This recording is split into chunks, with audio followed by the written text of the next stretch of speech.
in the Quran, then how do you apply qira'at and tafsir and some for example together in one final year project. So this is why it is considered as an attempt to achieve the highest level of Bloom's learning taxonomy, that is to create, although people are discussing or still criticizing Bloom's taxonomy, but at the moment this is the implementation, then the application and the academia, particularly in the Malaysian context. So why FYP? And I think Dr. Nashwan has spoken a bit on, do not consider FYP as just a pass, but many of the objectives of FYP. And I just wrote this just while listening to Dr. Nashwan just now. Okay, this one-page slide. It is an intellectual endeavor. So is that to increase our knowledge. That is the first niyyah. The first niyyah. So always, I mean, for me, the first thing or the first objective is al-haq, to reach the haq or to recognize the haq in the haq, also the huquq in everything. So ma'rifatul haq, to recognize the haq. You want to know the truth, the reality of something, and the rights of anything. So you do a research on that. But secondly, to relate it to the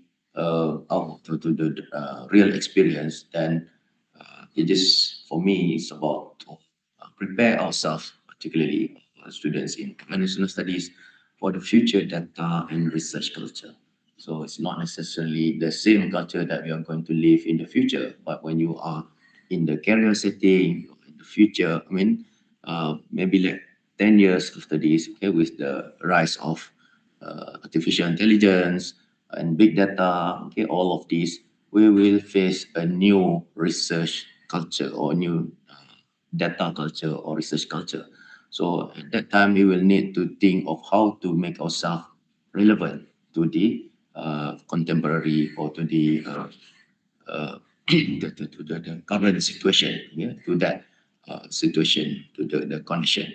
So this will require from us to be familiar with what are the traditional sciences, what are the fundamental elements in our discipline, so that we know that these fundamental elements will not change regardless of whatever culture that is going to take place or transpire in our life, okay? Regardless of AI or robot research, maybe in the future, or a robot muhaddis, for instance, or robot mufassir, regardless of those whatever inventions that we are going to see in the future, but we still know that there are certain fundamental elements that require a human to interfere, require a human to run that. So when we know our place, then we will be able to handle or to tackle or treat the situation. Okay? So that to prepare ourselves, and so that we know when we do the research ourselves, it's not just listening to the lectures, listening to the theories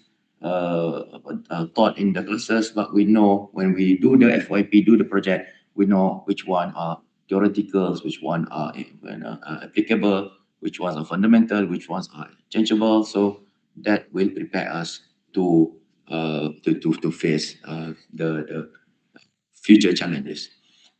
Also, continuing studies. I think Dr. Nashwan also mentioned, if you want to do your master, I put it as second, because I think that not everyone is going to further master or PhD studies. It's not like they aim everyone. Okay, so some would be would not require to further study because it's on a different career setting, okay, different career context. So that is why, for me, regardless of this, whatever career context, the future is a research future. It's a research based and it's a data driven future. So regardless of whatever, you may become a religious officer in the state, at the state, like pegawai agama di sebuah mana-mana negeri, daerah, pegawai agama in a hospital or whatever. Okay? Then the culture will be a data driven culture, research culture, that everyone will need to engage with their culture. So that if you are prepared from now, then it will be easier to face the future challenges.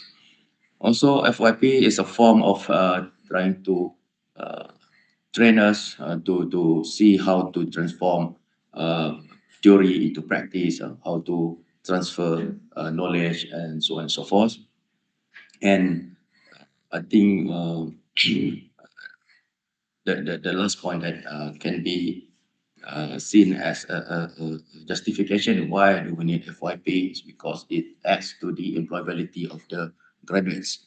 Okay, and some of our students they have this experience of uh, attending interviews, and the employer will ask, "What did you do for your FYP? What were your topics in your FYP?" So they want to see how you develop ideas, how do you plan a project. So because most of the time, sometimes the companies they will require from you to show your ability to handle a project, to run a project, to design the plan from the beginning to the end. So FYP is a form of your planning skill, your designing skill, your ability to achieve, but with the knowledge as the base for that plan or that project. So that will be one aspect or one way for the future employer to look or to uh, identify the best candidate for their companies or their institutions and so on and so forth. So this I share this because of the experience of some of our graduates uh, being asked me what were your FYP, what was your FYP project during your final year. Okay, so it is one of the interview questions. Now, this now we come to the operational part.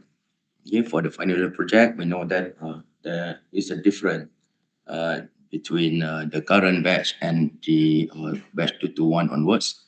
This is taken from Dr. Zunaida's presentation. So as you can see, the batch before 221, you have FYP1, FYP2. It is compulsory, and there are prerequisites such as research methodology. And for FYP2, you need to finish or to have registered FYP1 first, completed FYP1 before joining FYP2. But for the batch 2 to 1 onwards, it will be an elective course. So you can choose either to do FYP or to go for internship, although not the same time in your study period, maybe like internship towards the end or FYP towards the fourth year. Okay, but it is you can choose between. It is an option. You can choose either to do FYP or to do internship. I think it is to because of the consideration that not everybody is able to express in written words. Okay, so not everybody is have that skill to do academic writing. And so you are given an option. Okay? If you are not into that academic writing, maybe you can go for internship. Just express your ability to do works, to do like the works on the ground, so that this is more like physical, psychomotor aspect, and this is more like towards the cognitive, the writing skill aspect. So an option to choose either FYP and uh, industrial training, okay, or internship. Okay, how many of us here are from 221 onwards? No. So then I don't need to go into like the elaboration for 221. Okay, it's like for the current still compulsory, and still we need to observe the prerequisites. Okay. This is for the academic calendar for semester 1, 2024 to 2025. So we'll begin in October, 7th of October. And the pre-registration will be before that. I understand that you are already familiar with the pre-registration uh, procedure. And when the sections are opened, then the pre-registration will take place. Then you need to register for FYP 1. As for FYP 2, there is no need to register because the department will register it for you. It will be under the same supervisor with your FYP 1. Okay, this is for the registration. So I think this is known to everybody as you have registered for other courses. So it's the same thing when the sections are open, then you need to do self-registration. And for FYP2, department will register for students, the same supervisor. And yeah, this is one thing. The last row is about when someone fails FYP1. So what will happen? The person need to repeat, and he cannot continue with FYP2. Yeah, so maybe some students didn't, they didn't submit the proposal or whatever that takes place, then didn't manage to pass FYP1, then the person needs to repeat FYP1 and cannot move to FYP2. The same thing with research methodology. You have to pass research methodology in order to register for FYP1. For the new batch 21 hours, FYP will be considered as one section of a course. So it's like similar to other courses. You have like, for instance, like Ulum Hadith, you have section 1, section 2, section 3. So FYP will be the same, will be parked under maybe like 1 or 2 lecturers instead of all, most of the supervisors. Currently, most of the supervisors, I think, most of the supervisors have supervisions. Okay, so 3 or 4 under one supervisor, 3 or 4 under one supervisor, FYP1, FYP2. Okay. Ustaz boleh saya ada kongkam lah. Senasa. So it's usually 3 or 4 under one lecturer. But in the future, maybe a lecturer will not have any supervision. It's like he is taking this course, like section 2 of Hadith or section 2 of trends in the studies of tafsir. So it will be regarded sections, and the department will appoint 1, 2, or 3 supervisors, depending on the enrollment of students, because it will be based on enrollment. How many students are registering for FYP and how many students are going for internship. So that will be managed by FYP coordinator. I don't think I'll be staying as FYP coordinator. If Dr. Zaidah is coming back, and she will take this FYP coordinator. Okay. This is a headache for me. The minimum. But the section in the future will be like a minimum of 6 YZ under one section, a minimum. Okay, maybe you can go for 10 under one supervisor. A comparison of FYP1 and FYP2 in terms of prerequisites, in terms of the duration, both are for 1 semester. Credit hours, both are 3 credit hours, so in total you have 6 credit hours. And then you can see the course synopsis for the FYP1 is to prepare a research proposal between, how many is that? 3? How many courses?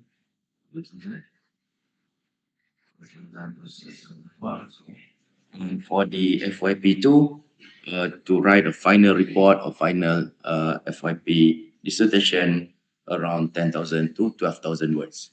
So that is the, what do you call it, the outcome of the FYP or the aim of FYP.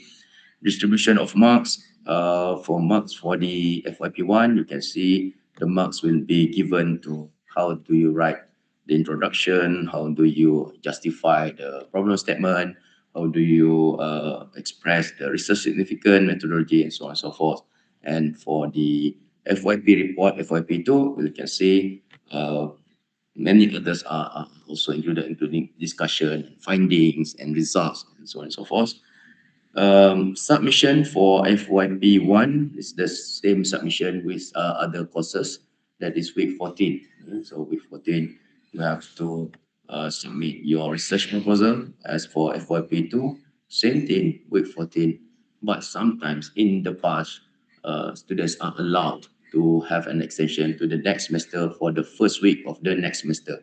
And for the current semester, that semester, the students will be given an I grade or incomplete grade.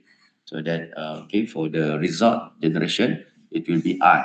The result will be I incomplete. But this is not encouraged anymore, and it is encouraged for FYP students to finish their writing of reports before for the week 14, so that they can have the result with other courses. Okay, the final generation of result.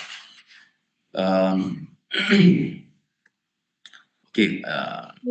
having said that, so we know that for grading FYP1, there will be no incomplete grading, meaning that you need an extension. No, for FYP1, you need to submit the proposal. Then in FYP2, you start writing or you start doing the collecting data, doing data analysis and so on and so forth. By week 14, you submit the research report. But for FYP2, there is that possibility of having an I incomplete grade and submitting the report the next semester. Okay, but as I've said earlier, this is not encouraged at the moment, and it's up to the supervisor. If the supervisor does not, approve of the extension, then you are in trouble. I mean, it will be like a fail of FYP2.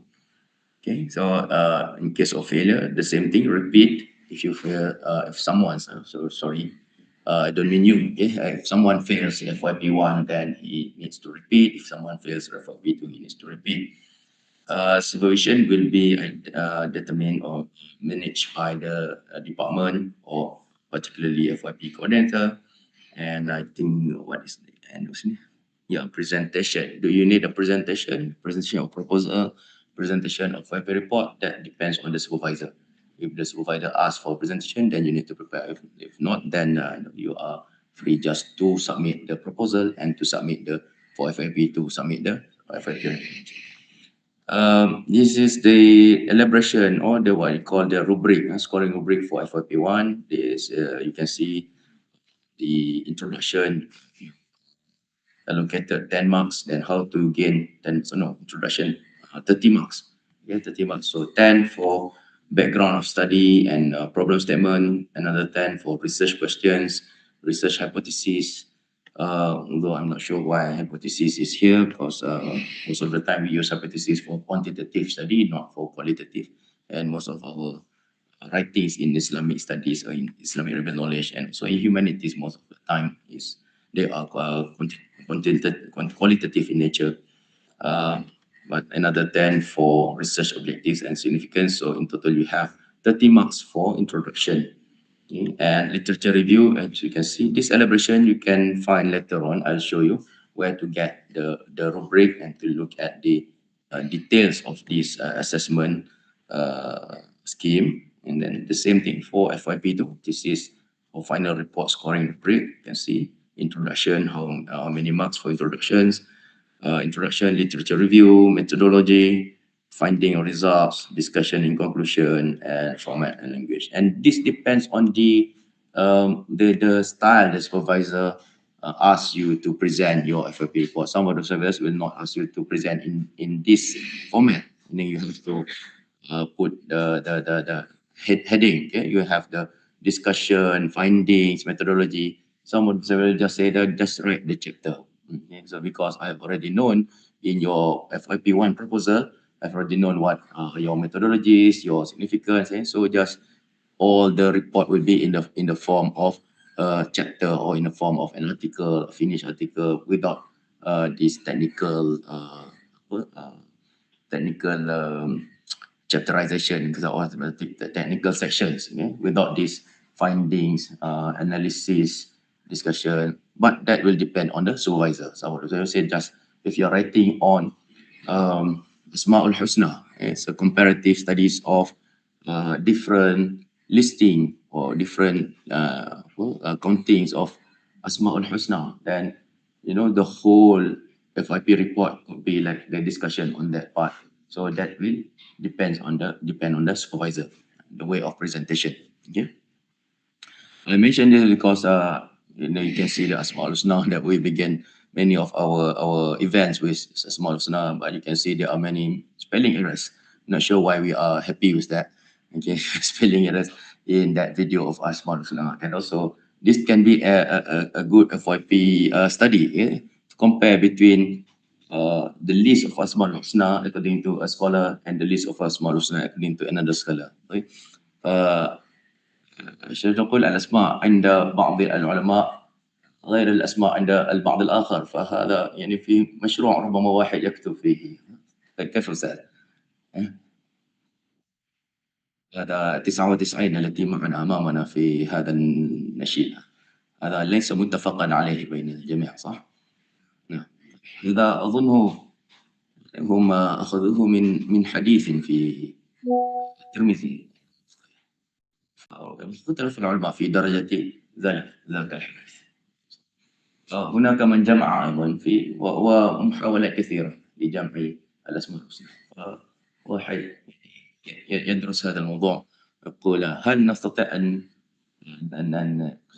نأتي بالقائمة المتفقة بين العلماء ثم ب another rhythm for Asmaul Husna.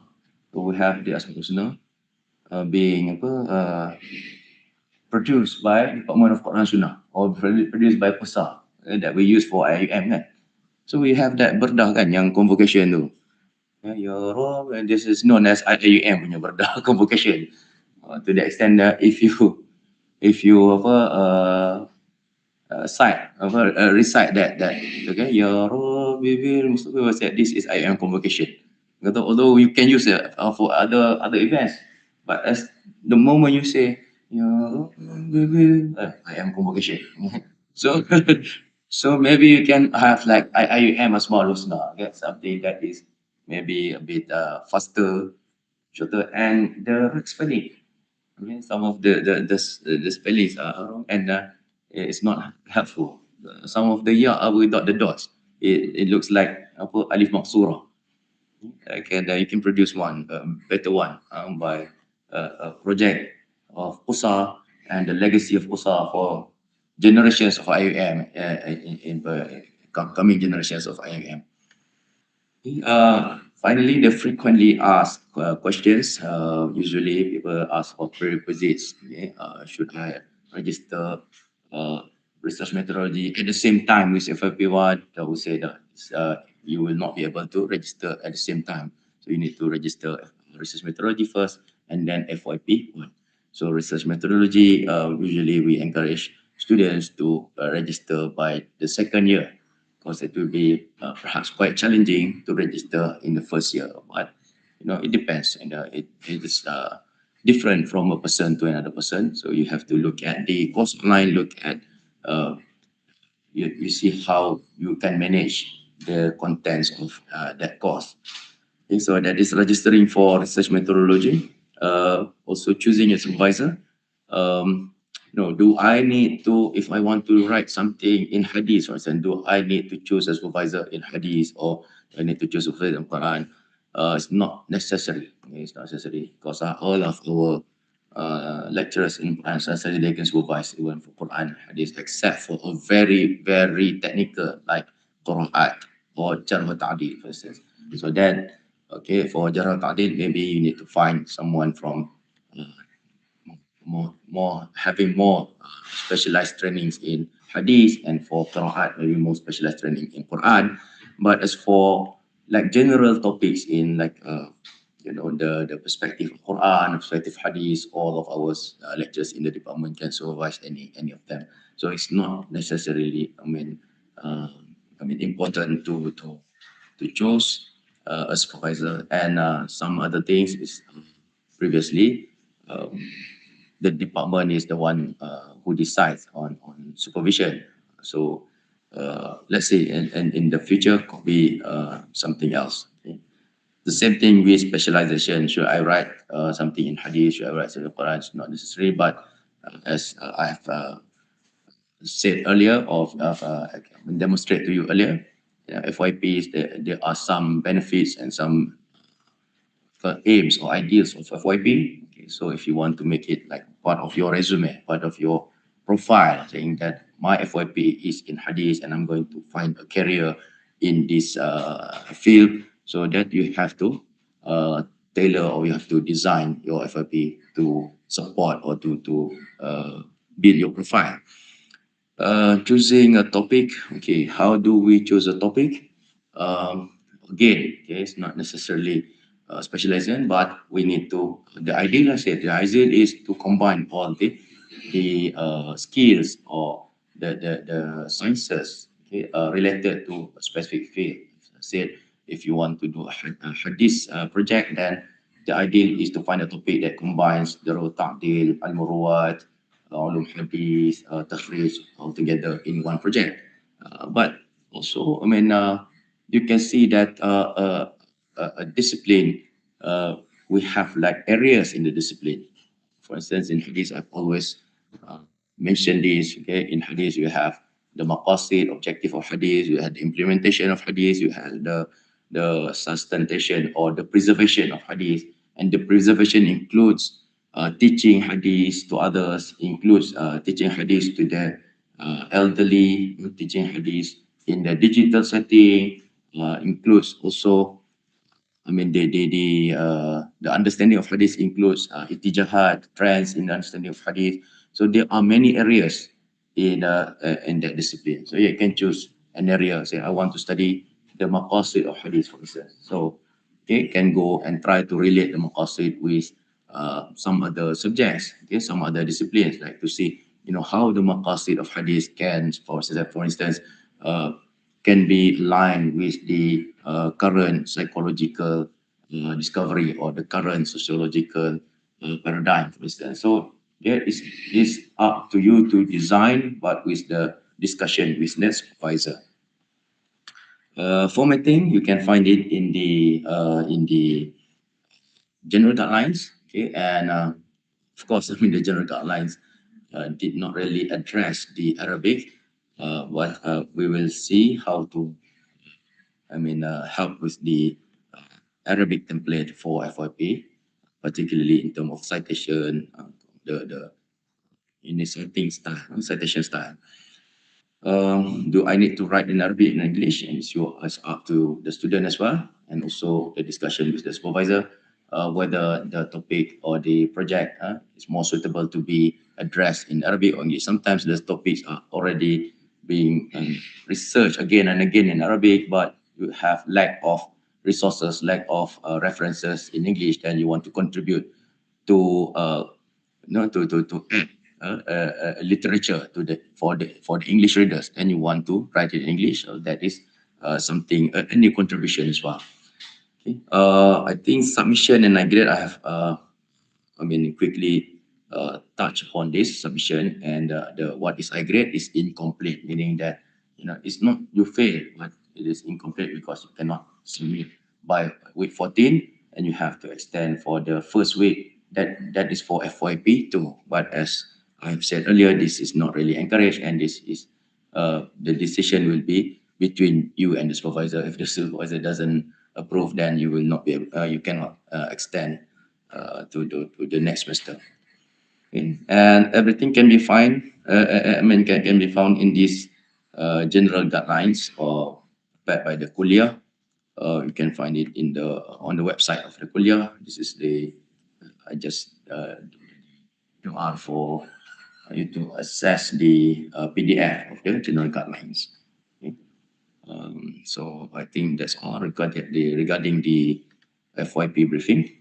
Um, Maybe Q&A. Any questions? Any problems? Hopefully, it's not a sophisticated one, because I then yeah. Okay. Okay. So I need to go back. Okay. Thank you. Okay.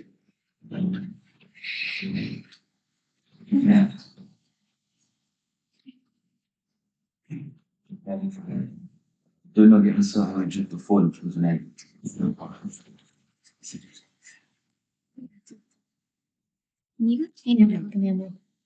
Want to use what? To share the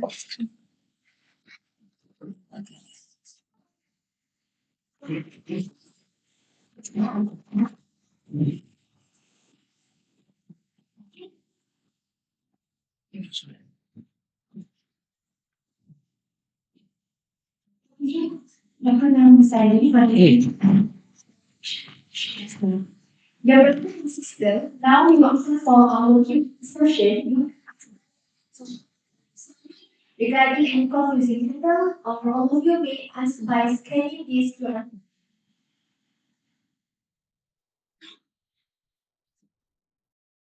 Anyone from say? Yeah.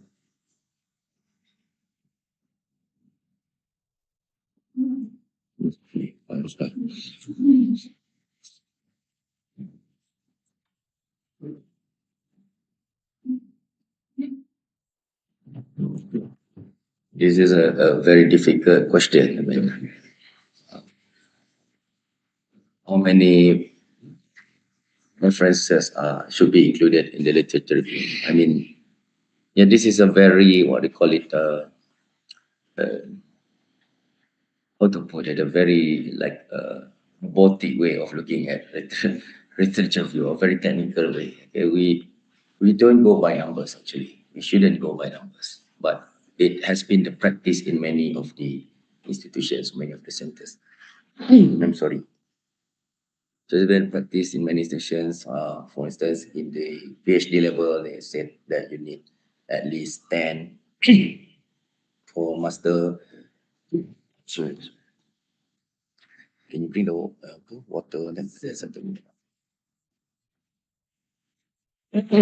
Ya, aku nak mau juga. Ada dekat meja tempat duduk saya tu.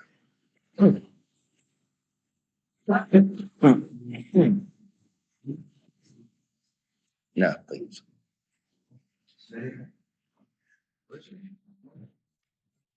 dia pernah saya.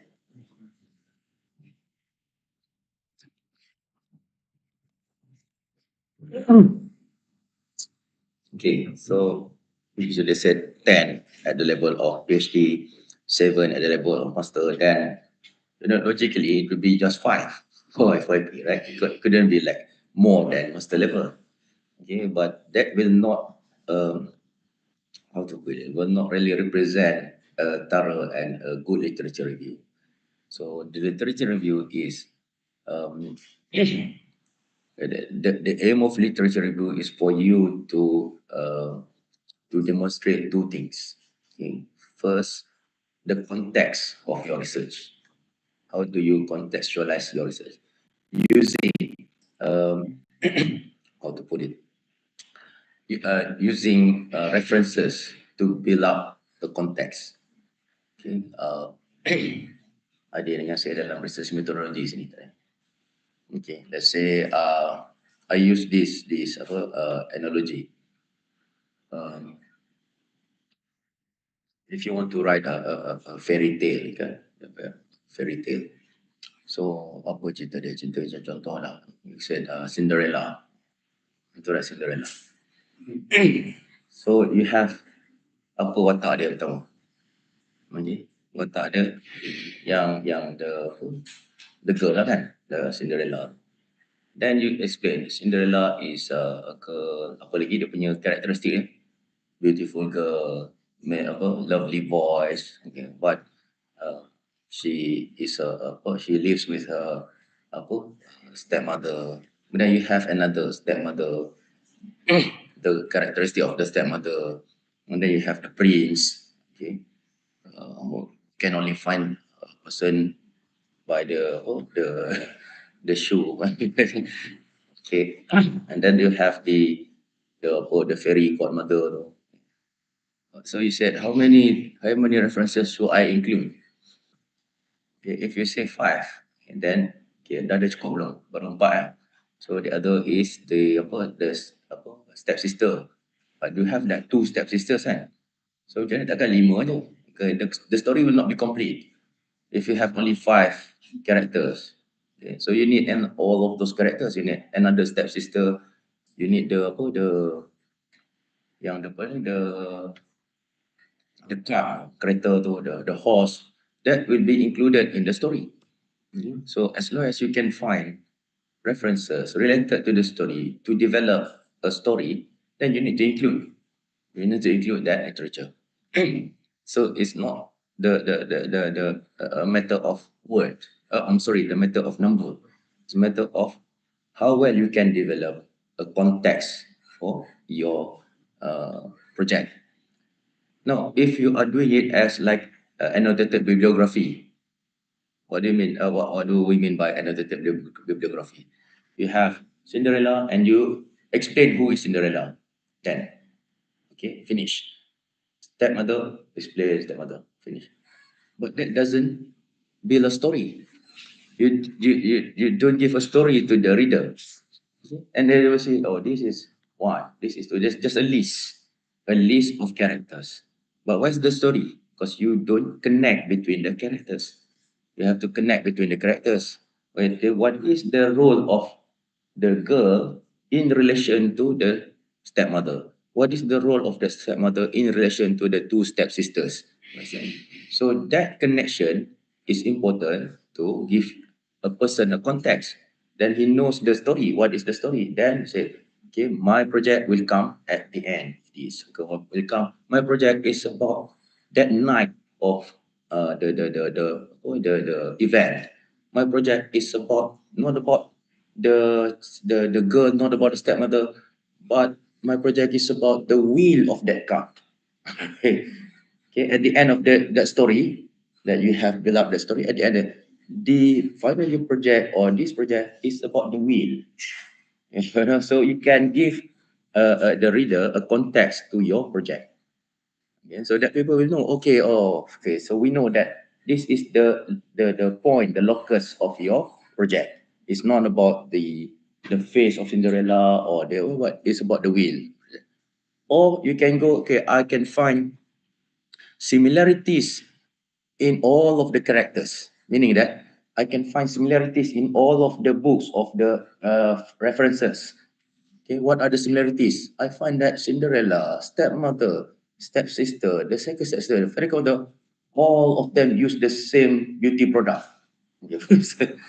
For instance, that you discover something within the literature, you discover something. All of them, even though they are against each other, but all of them use the same beauty product.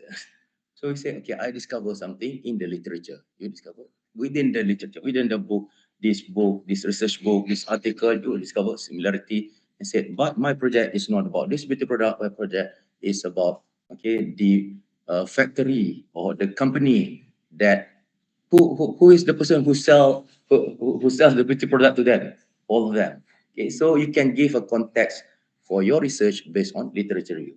That is the first aim of literature review, to give a context using literature to your research. And some of them will use that expression that this is a gap in the literature. Say that to identify the gap in the literature. Some of them will say, what is the theoretical gap? Or can you explain the literature gap? Something like that, using the literature review. So that is how you form literature review. You develop a story using all of the references and show the context of your research. So it's either a theoretical gap or it's either literature gap. Okay, let's say it's either about nobody has studied the wheels involved in this story, or nobody has studied the beauty product used by all the characters, for instance. So you can show to the readers or the examiners where is your study in relation to previous studies, in relation to the characters. That is the first aim of literature review. And the second is to demonstrate your academic ability, okay, your academic skill in writing. So that's why literature review, you have to write. Okay, it's not about making points. Okay, just list the title and points. So that will not demonstrate your academic personality. Okay? So if you just, okay, Cinderella, lovely girl, beautiful girl, so that will not show your ability to express how to review the character. Maybe you have to review the character, say, okay, the character is described by others as beautiful, but it's not necessarily beautiful, but it's more of the, like maybe you said, proper, suitable, or according to the culture, or maybe you said, instead of using beautiful, I want to use the word exquisite, for instance. So you do a review of that literature, like reviewing the character. So So that is, you need to master the language. Sometimes when you want to criticize, you don't just go and say that, oh, this book is rubbish. I said, hey, maybe you say that, okay, in terms of the literature, this book does not really contribute to the finding that we are looking for instance. So, the way you use an academic tone in reviewing literature, reviewing books. So that is the aim of literature review. So for me, it's about achieving those aims rather than the format or the form of literature review, or the shape of that literature review that will require from you how many books, how many, that doesn't really fulfills the aims. Okay? So sometimes you need more, sometimes you need less. It depends on the story that you are trying to develop, okay? And how well you can develop that story. So that's a good literature review when you can connect between all literatures and pinpoint or so demonstrate the context where your research will be located within that context. So for some in social sciences, for instance, they will specify that the literature review should be more than 5 years. Okay, so the recent 5 years, because you have to understand the background or the philosophy of those fields. For instance, like in social sciences, usually we are concerned with the theories, and there are always revision of theories. So that, maybe some theories are already obsolete, some theories are no longer in action. So that we need to consult the recent literature review, recent studies. That is why in some fields, but it's not necessarily the same regulation, the same stipulation for all other fields. Particularly in Islamic review knowledge, there is no concern with the letters in the subject. Rather, we want to go for the oldest, right? Want to go for the oldest literature, right? Okay. So any other question? I think mine is already 13 minutes. When it's so re-log in for the Google Meet.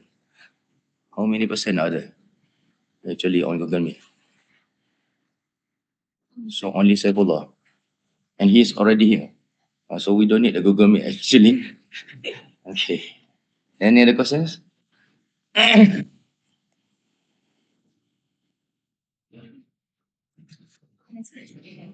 Hmm?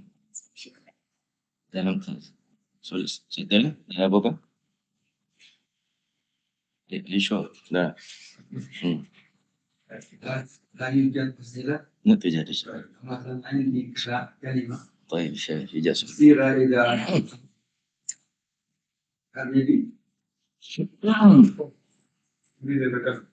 والله.